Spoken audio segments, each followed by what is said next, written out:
Welcome to Creating Better Products, where we explore the real world stories from product leaders, not just their successes, but also their failures and their lessons learned. You will get practical tips that you can apply tomorrow.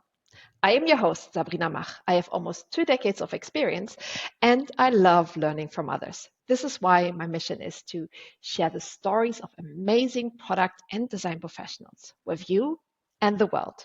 Today, my guest is Liz Leakey, and I'm very excited to have you on the show today, Liz, because you are my new colleague at Equal Experts, where you are leading design globally.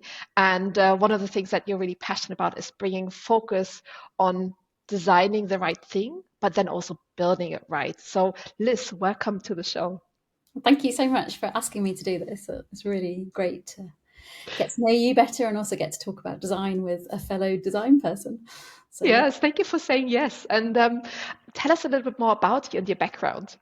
Yeah, I originally trained as a graphic designer. So, I think the subject we're going to talk about today has probably been there for a long time in terms of starting off as you're thinking about the visual execution of design, but then over time moving into user experience design, and then working really closely with product people and product strategy and understanding the role that design plays beyond, I guess, the visual side, and actually thinking about usability. How do we make products that make people's lives better?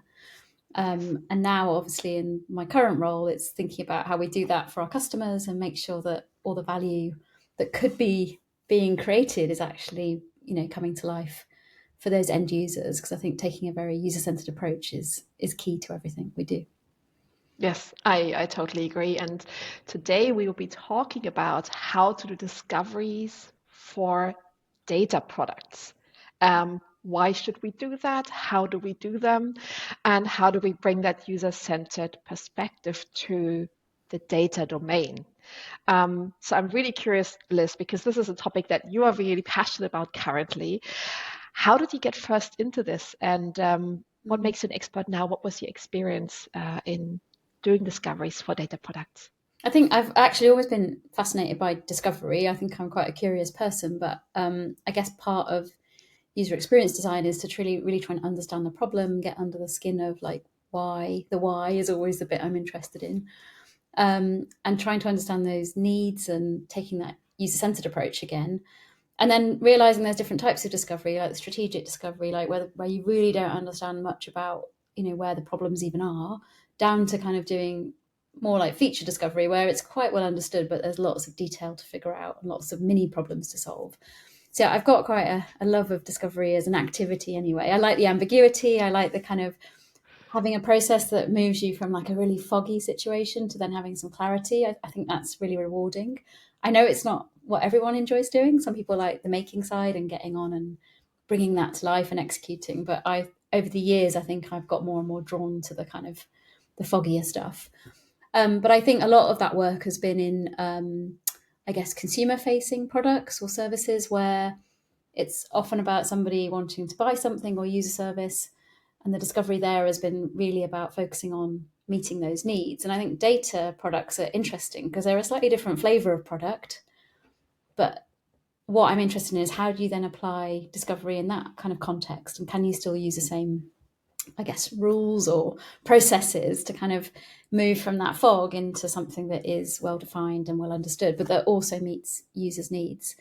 So it's definitely more of a like emergent space, I think. And data products themselves are fairly new as a kind of concept. So yeah, I think it's quite exciting.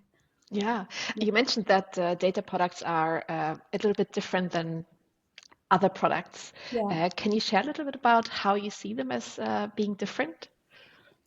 Well, I guess they're quite traditionally seen as quite technical things. Data, everyone wants data. Everyone in the organizations we work with want to have more access to data, to be able to make data-driven decisions, be more informed, use insights. But actually, the products themselves, I suppose, are quite, they're almost like enablers as opposed to a user interface. Although they can have a user interface, they're often about giving a capability to an organization. And I think they're more agnostic in that they could be reusable, they can be modeled, they can be curated for different people, different needs. So I think they take on a different guise to traditional, say, like an app or a retail journey. They have a different nature to them, I suppose, which I think is what makes them interesting, because I'm almost fascinated to say, can the rules and the ideas that we've applied to other types of products also apply to data products? Yeah, interesting. So the nature of the product is a little bit different. Does that change the approach that you take during a data discovery compared to other discoveries? I think one of the main challenges is thinking about the users. So obviously, I'm bound to say that as a user experience designer is, let's start with the users. But whereas within other types of product, you might be able to identify who your target customer is, or the demographic you want to go over, or the persona.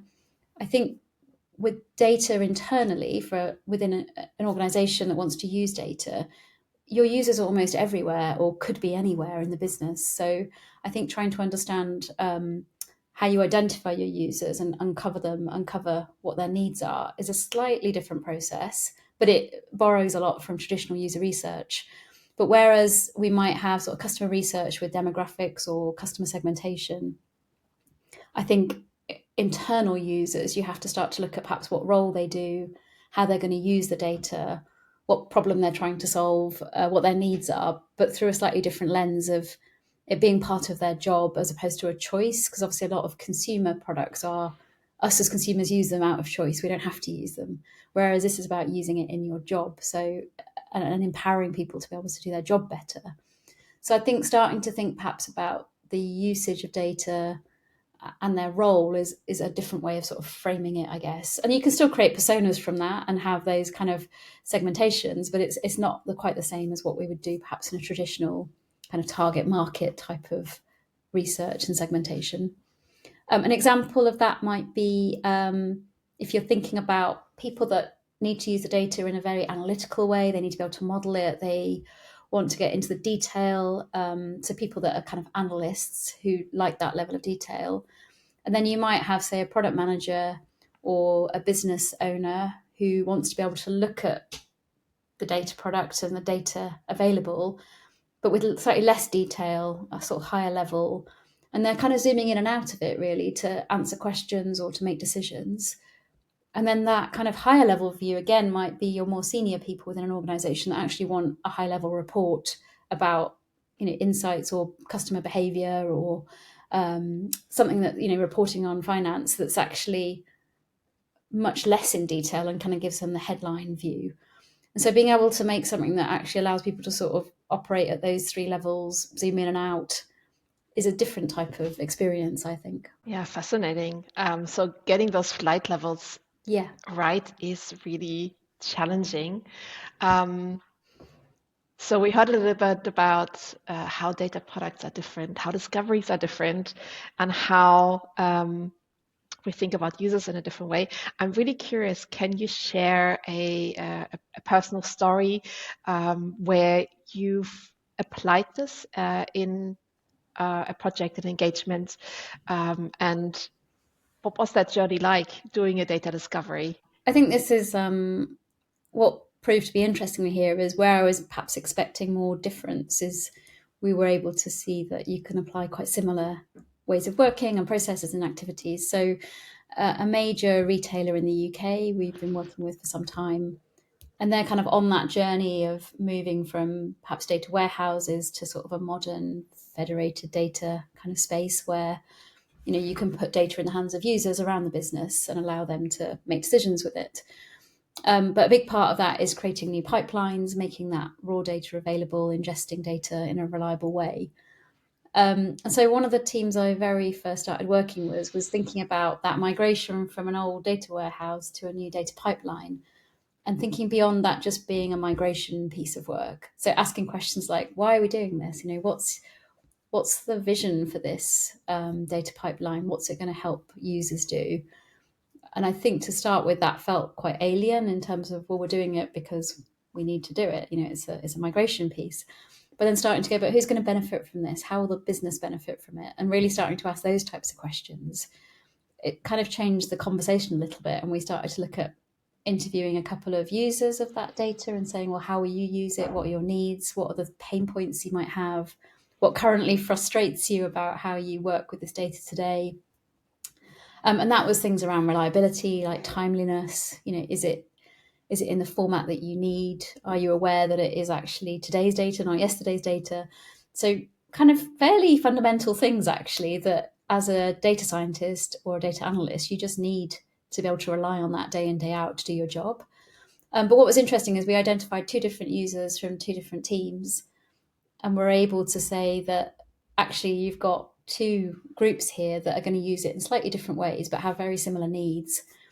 But I think that's what's interesting about data products, is that they can service lots of different users. There's lots of unknown use cases that might come in the future. So you've almost got to design for future users as well as today's users. I could say though, the way that we applied the discovery approach was, we started by inviting some of the users, really trying to understand how do they use data today, and actually got them to map out their journey like we would with a sort of traditional journey map. But totally through the lens of how they're using the data. And we looked at pain points, reliability, how fresh the data is, actually they want it refreshed daily, not to be out of date, how complete the data is, can they actually use it to do what they need to do. And we also uncovered that there were two different use cases. So that was really helpful, because when you're building a data product, you need to understand that it's not just for a single user. There's always going to be the option to use it for multiple use cases. And actually, there's quite often cases you don't even know about yet. There's sort of future uses, which is an interesting challenge to kind of design something with that future in mind when you don't actually know how it might get used. So that's, again, a different kind of outcome, I guess, that you're looking for. We also spent some time looking at business goals and like the outcome of why is this data valuable to the organization? What is it getting used for? And really helping the team that are kind of creating it to understand the value beyond, obviously having data is valuable in itself, but how you use it, how you transform it, how it impacts business decisions, having it at the right time, the right data at the right time is really important. So trying to connect that sort of business value side of it with what the engineering teams are doing, I felt like that was really important. And I guess design thinking is a good way of being that glue that brings sort of business needs, user needs, and the engineering sort of approach all together, so that you've got a kind of clear articulation of that. And one of the things that I really loved about it was seeing data engineers in particular kind of really starting to build empathy for the users, and focusing on the fact there is someone consuming this data. Often there can be systems consuming it, but there's kind of always a human in the mix somewhere. So allowing people to have the time and space to create that empathy and understand the user needs felt like a really positive thing to do, to complement all the kind of great expertise that goes into data engineering. I think that's fascinating. While I say that, I'm always fascinated by everything. But it's really, really interesting, because I've definitely seen contexts where, if we talk about a discovery for a data product, that usually means a focus on technology. We do discovery around technology and around data and data flows, and these are really, really important, without a doubt. But what we're talking about here is adding that extra lens around the user.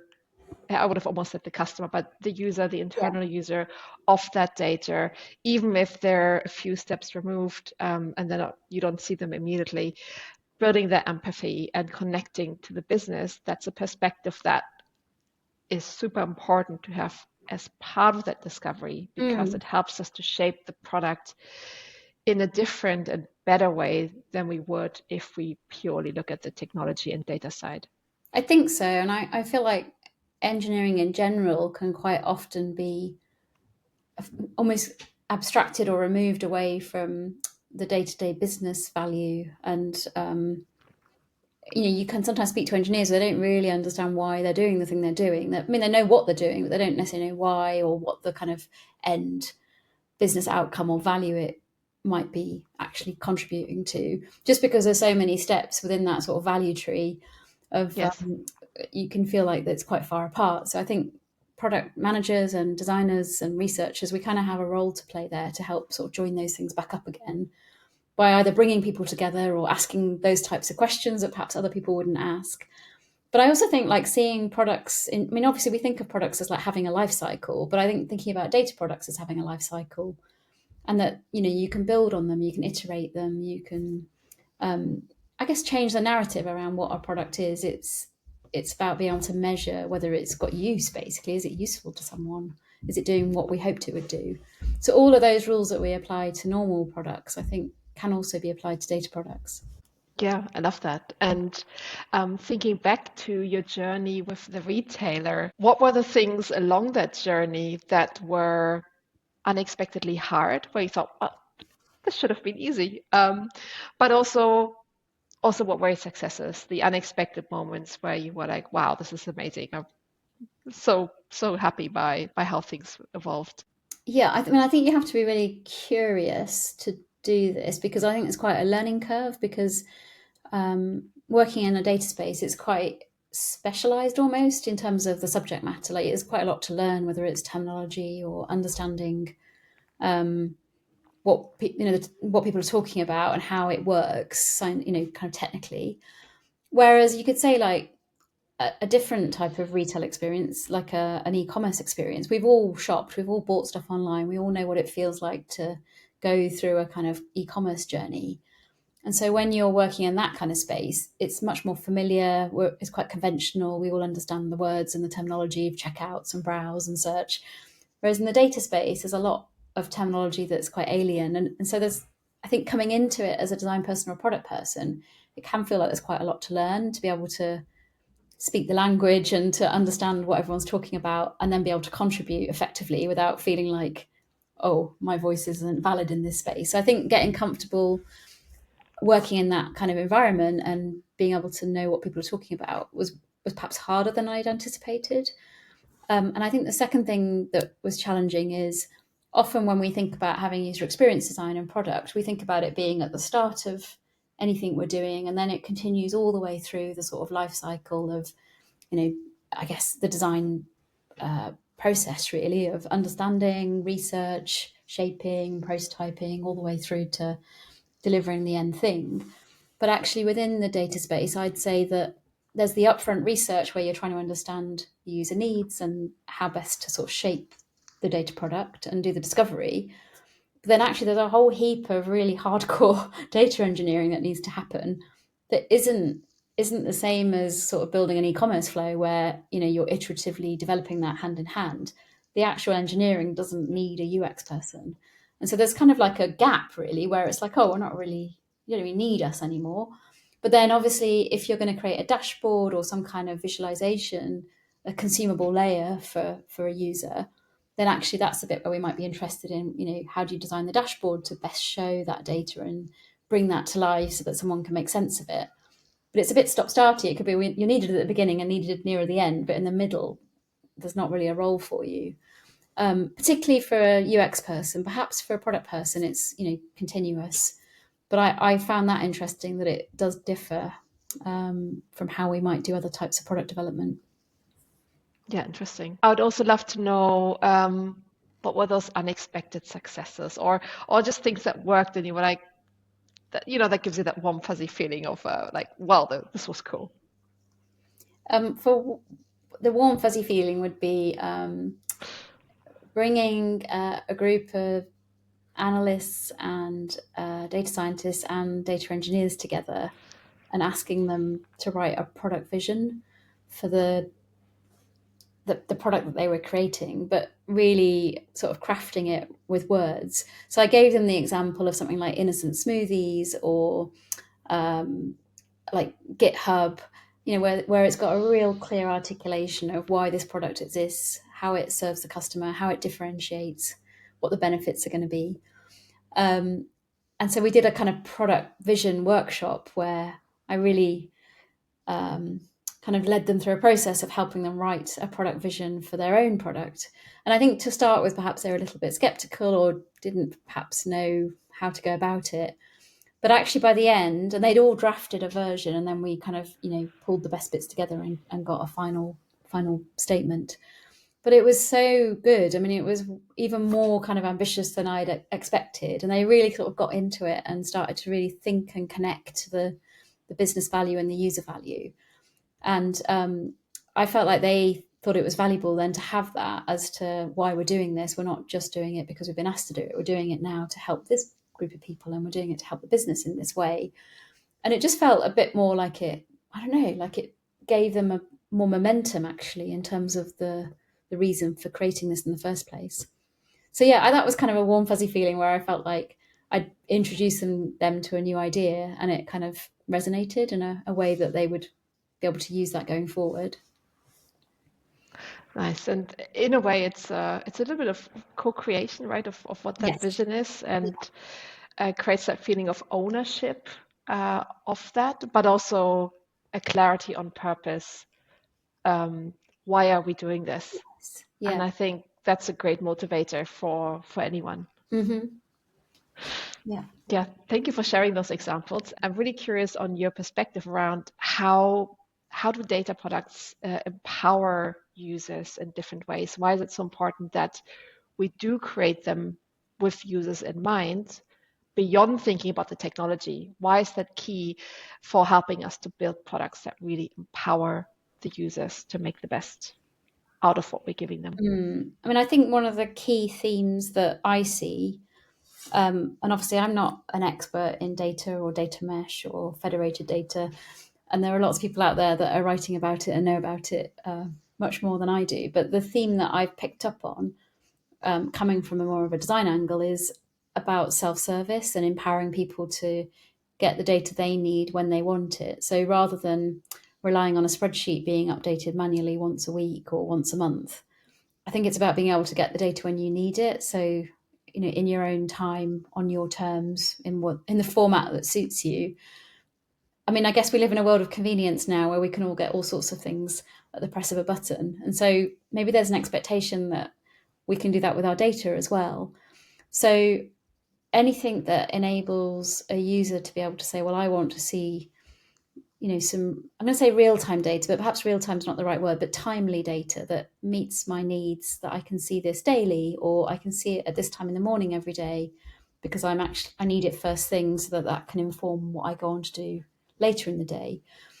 So I almost think that it can actually change behavior in terms of how we use data as an organization. So an example might be that whereas before you might have had a board meeting, and in that board meeting, the slides are shared that has actually the data around performance of your business. And actually, that's the first time you're looking at that together, is on that slide in that board meeting. And perhaps it's not going well, so you have some quite difficult conversations about that data. It's not a particularly pleasant experience, that, to be in a boardroom where the data on the screen is not showing what it needs to be showing.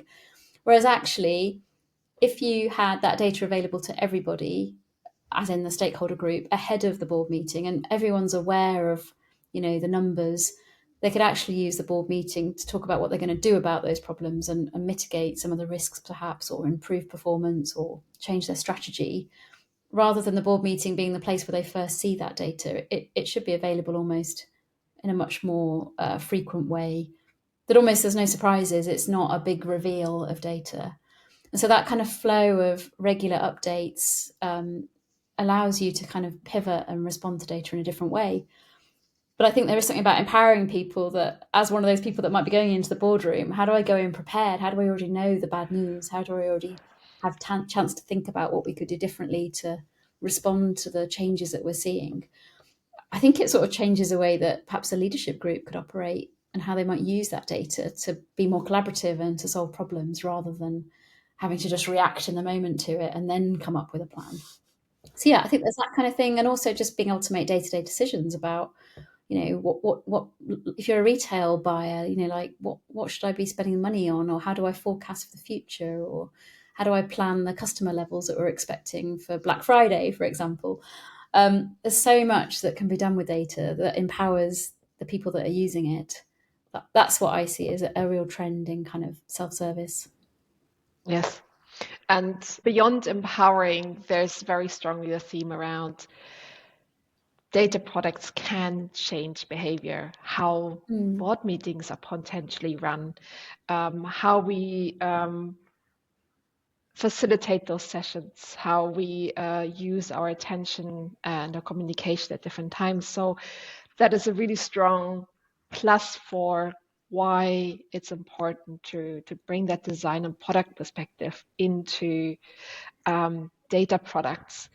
Now, I'm totally convinced that this is important, but there might be people who say, well, we've been building data products for a long time, and we have technical teams who do just fine. Why should I now add additional roles into Mm. something that seems to be doing okay?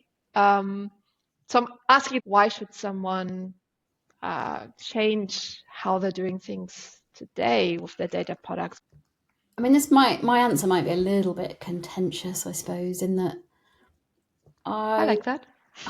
I suppose I do believe that those of us that go into sort of design and product roles that are very much focusing on sort of creating great things for people, with that sort of comes a focus or a bias towards understanding user needs and focusing on the user. And so a lot of us have had training and spent our years kind of trying to improve our craft and work out how best to ask the right question and do the research in a way that helps you uncover what users need as opposed to what they want or what they tell you, but actually what they really need. And so, whether it's the five whys or being able to ask a question in a way that people feel comfortable telling you more, and then you can almost get more out of them and go, tell me more about that. And you're sort of playing that detective of really trying to get under the skin of what they're trying to do, or what they need to be able to do in their job. Whereas I feel like perhaps without that, you might ask a straightforward question to a user and they'll give you an answer. But if you take that at face value, you're not actually digging deeper beyond that to go, what's the real problem that you're trying to solve? Like, what do you really need? And also trying to spot the patterns across different user groups. Because if you've got a base over here and then another base over there, there's going to be some commonality between those two groups, but there's also going to be some things that are different. And I think just being able to do that analysis and synthesis, obviously we know that user researchers are fantastic at doing that, are really cutting through the noise of what is an actual need and what is just something that somebody thought of off the top of their head. So I think there's some skill in being able to do the research alone. The other thing I'd say is that it's very easy in the engineering space to take a requirement and go, well, that's what I've been asked to do, so that's what we'll do. But I think if you come at it from a different angle, you might be looking more at the outcome and going, well, how else could you do that? Or is that the only thing you need to do? Or what about this? And kind of explore it in a bit of a broader sense, like a bigger picture sense of trying to understand how different things work together within an ecosystem. And then making sure that the thing that you're creating is actually going to work beyond just the initial ask. So I think it's just a slightly different mindset that you bring with like design thinking mindsets and product mindsets. So I'd hope that there's an additional sort of skill set that can be added in there to get an even better data product or product in general being created. Yes, and what you said around really understanding needs, going beyond what people ask for, Yeah. I think that's really key when we think about creating adoption for the products we create, because even when we create data products for internal use, it's not like people have to use the tools. I've Mm. heard this being said that while it's an internal tool, people have to use it, but especially if you talk about expert users who can just maybe get their own data and do their own work on it, if we're creating a data product that doesn't actually answer that need in a good way, that is better than if I go and get the data myself and work with it, um, we will see that we've created something that doesn't have internal adoption. And that's a story I've heard actually many times that um, that clients say, "Hey, we've created this thing, but people aren't using it. Mm-hmm. Now maybe we should have a change management program to help them to get to use it." But actually, from the first moment, we have to think about: do we really understand the need? And then once we understand the need, which of the many options that we have is really the best way of solving it. And that's for me why it's so important to have that focus in there. Mm, Because if we don't understand the need, if we don't have the skills in the team to ask those questions, we'll build something that someone defined, we'll ship a product, but it won't land. And mm. that's a challenge that many organizations have seen. And for me, that's a strong reason for why design and product need to be in there to ensure the success of the product from day one. Yeah, absolutely. And I also think that getting the storytelling around and almost like the PR around what you've created, because I mean, I guess in a more federated or data mesh environment, you could have lots of data products that people all over the business could use if they've got the right access and permissions. But how do they know they exist? Like how do people sort of engage with that? Because if you're creating, I don't know, a retail product or a FS product, a financial services product, then there's lots of advertising and marketing that goes with that, and then consumers know that's available. But internally, there's almost a role there, particularly probably a product role, to really sort of make it clear to users these are the benefits. You've got this product available, come and use it. And actually, then you could see that adoption happening, but only if it's been done through the lens of thinking about what problem it's going to solve for people and how it's going to help them. Because let's not forget, like half the companies in the world are probably running on spreadsheets and have been quite happily running on spreadsheets for a really long time. So if you're going to replace those spreadsheets with a digital data product, it's got to do what the spreadsheet does and more probably to make it worth the switch. Yes. We know how much people don't like change. They're quite happy doing what they've always done. So I don't think it's enough just to replace a spreadsheet with a data product that does Yes. exactly the same. You probably want to do something even better so that it really gives them some benefit to switching. And that's, again, super interesting. That shows why we need to think beyond the technology, beyond the product itself, is what is the user journey to finding out about the product, then actually finding out that it exists, then being able to get access to it, and then starting to use that. So it's that user journey even before the use of the product begins. And I think we do this in the B2C space already, but I think even for a data product, it sounds like that is something that's really key to make sure it will be successful. Yeah, I think so. And I think coming back to those, just keep bringing everything back to user needs. I mean, if you were talking about sort of principles almost for how to embed this way of working in a data space, it's probably back to users, isn't it? Of trying to really identify who those users are and what the kind of set of core needs are that are shared. So whether that's, it's easy to use, reliable, secure, you've got access, the timeliness of the data, having a good governance process in place. Like having all those kind of building blocks allows you then to really serve your users and meet their different needs, whether that's, I need analytics or I need data to understand purchasing behavior, or I want to work with the raw data because I'm a data scientist and I want to be able to go and transform that and model it. I think really understanding both the distinct needs and the shared needs is probably at the heart of everything we're talking about today, actually, is just spending the time with users to understand that. Yes, and thank you for letting me go a little bit deeper into like why it's so important and why maybe others should start with this if they aren't doing it today. And if someone's now listening or watching this and saying, this sounds really important, I haven't been doing this until now, where do I start? How do I continue? And maybe what's your pro tip for someone who's already on that journey, but where you say this is something that could amplify your data discoveries beyond amazingness that you're already doing? Yeah, I think it's giving yourself the time and space and the permission to do a short discovery and actually maybe creating your own discovery canvas or mini playbook or something, that a process that could be adopted within your organization where you can really embed it as like an everyday way of working, but obviously adapt it to your context, adapt it to the fact it's data. So whether that's looking at, the expected value of doing that particular piece of work over another, looking at those use cases and user needs, but also looking at the data in terms of, really spending the time to understand what data exists, how accessible it is, how complete, whether that's looking at your lineage or reliability, data governance, data quality, like allowing yourself the time to really understand all of that, and then look at how best to create something that will actually solve problems for those different use cases. It doesn't have to take a lot of time, but I think it's worth the upfront time to do that.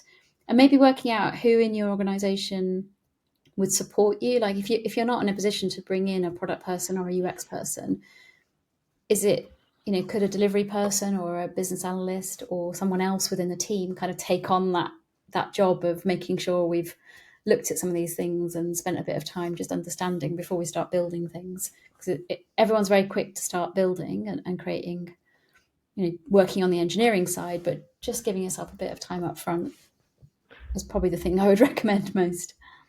Sounds great. And do you have a pro tip for anyone who's already on that journey and has maybe done a few or many data discoveries? Is there something that you'd say that would be an amplifier of even more awesomeness?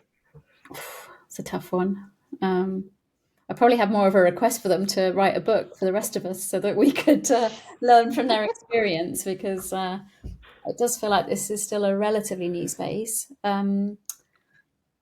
I suppose one area that's really interesting to me is obviously a lot of cost goes into creating data products and running a data operation within an organization. So do we stop and look at when to decommission or sunset a data product and say, actually, it's no longer needed, or it's no longer fit for purpose, or it's not serving the needs that it originally was? Like, how do we have a way of stopping it effectively and kind of decommissioning it? Because actually data products do cost money and cost money to run. So sort of taking that kind of commercial head as well as a design head and going, when's a good time to stop using this? Is it still adding value? I don't know how much we all have kind of an assessment framework in place, so that there's a lot of focus on discovery and then build and getting the thing out into the wild. But at what point do we look back and go, is this still something we should continue? And maybe stop it if it's not adding value. I really love that you mentioned that, because we often get very excited, including myself, about starting things. Yes. And we forget to think about when and how should we stop something. Yeah. And that is a really hard decision. So spending time to think about what would be these criteria, and especially also ahead of time, before we're in the situation that something drags on for a long time, thinking about what would be those sunset criteria. That's a really, really good call out. That's something we need to have in mind, because data products can be really, really expensive. Yeah. And if we just run them because we've built them at some point, that they might not make business sense anymore, and they might not bring value anymore to users. So thank you for mentioning I that. suppose the other part of that is, do you actually have a way to track the value of your data product? Because I think you can obviously look at the kind of engineering and metrics that we would use from a platform point of view of uptime, reliability, all of that kind of good stuff, mean time to recovery. But actually looking at your value stream of the business value that it's delivering, like, have you got a way to track that? And it is a challenge, because I think if your product is kind of an enabler and then you're giving it to other users to do something with, it's quite a chain, isn't it, of different handoffs. But I think it'd be interesting for the team that create that data product to still have an eye on, is that actually delivering the value we hoped it would? Have we got a way of tracking that or measuring it, even a light touch way? Because I think it's very difficult to decommission something or say we don't need it anymore if you've not really had a way of tracking the value, because how can you say whether it's valuable or not if you don't have a way of measuring that? And that can be quite tricky to do, I think, but it's worth sort of persevering with that to try and find what KPIs you could measure, finding people to own those and help you track them. Yeah, really, really good point. Thank you for sharing this. Maybe one more question to condense all the amazing things that you've shared already.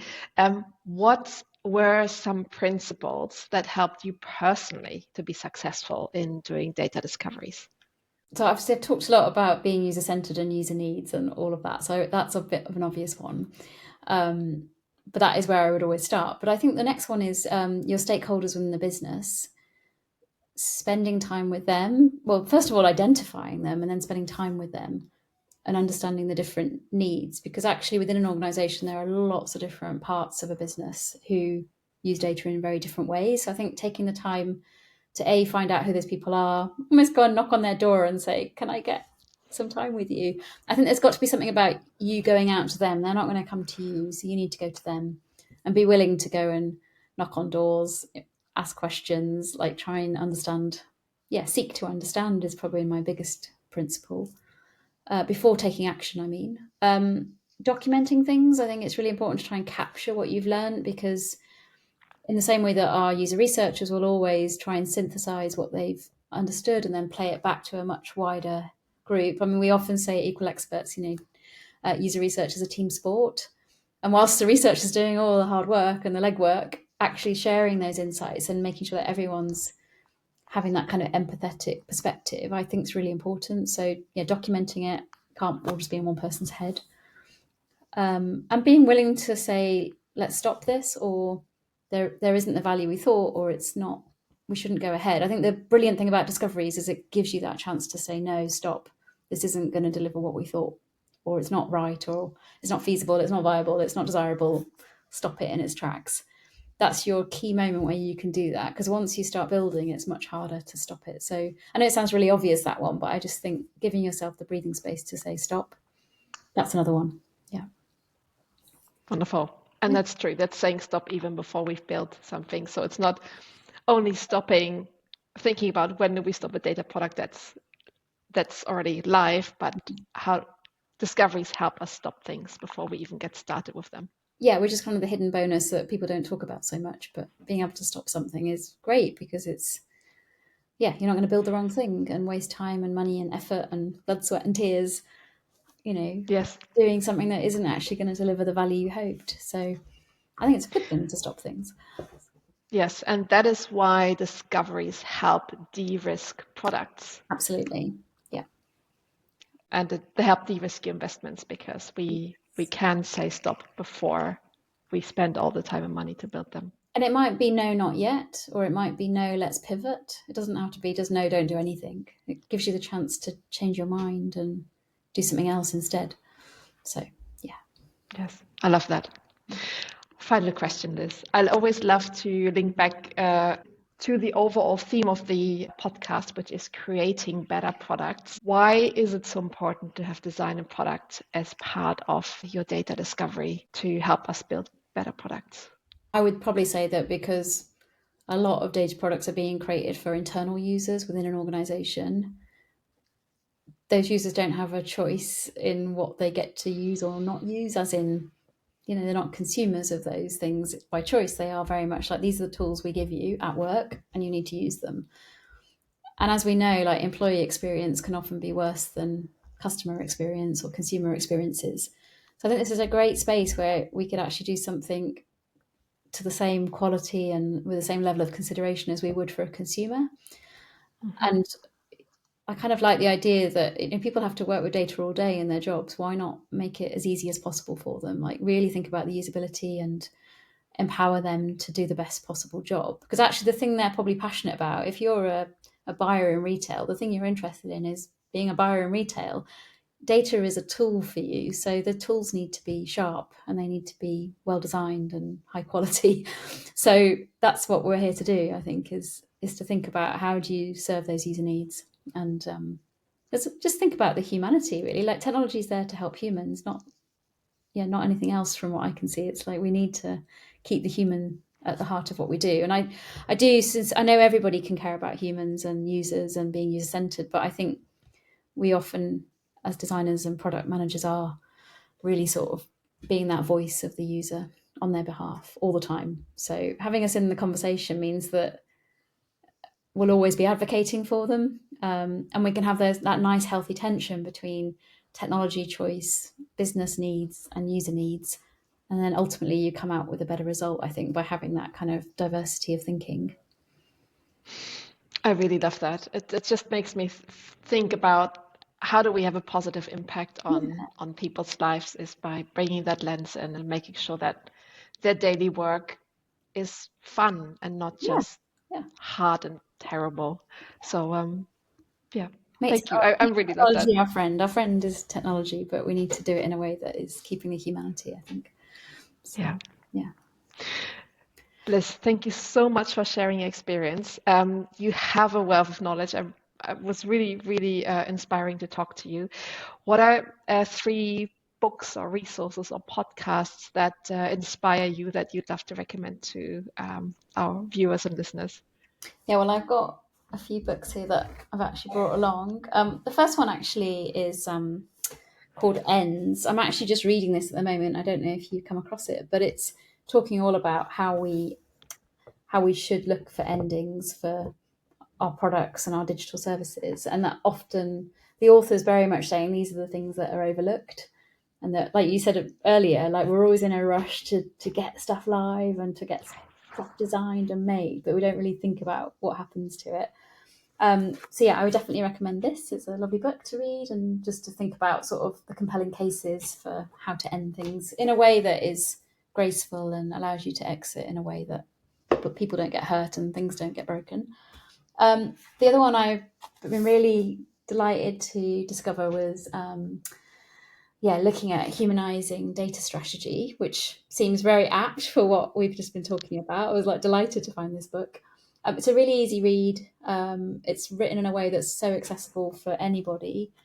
And it says leading data with the head and the heart, which I like. There's a lovely bit in it about storytelling and how, to get everybody else interested in what we're doing in the data space, you need good storytellers that can be the sort of evangelizers and do the good PR and get people excited about data products rather than seeing it as, I don't know, plumbing.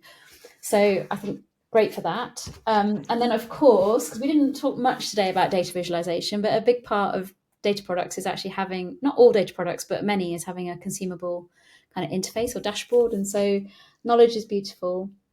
Loads of examples of there. It just shows sort of the breadth of just how many different ways there are to display and visualize data in interesting ways, using color, typography, shape, size.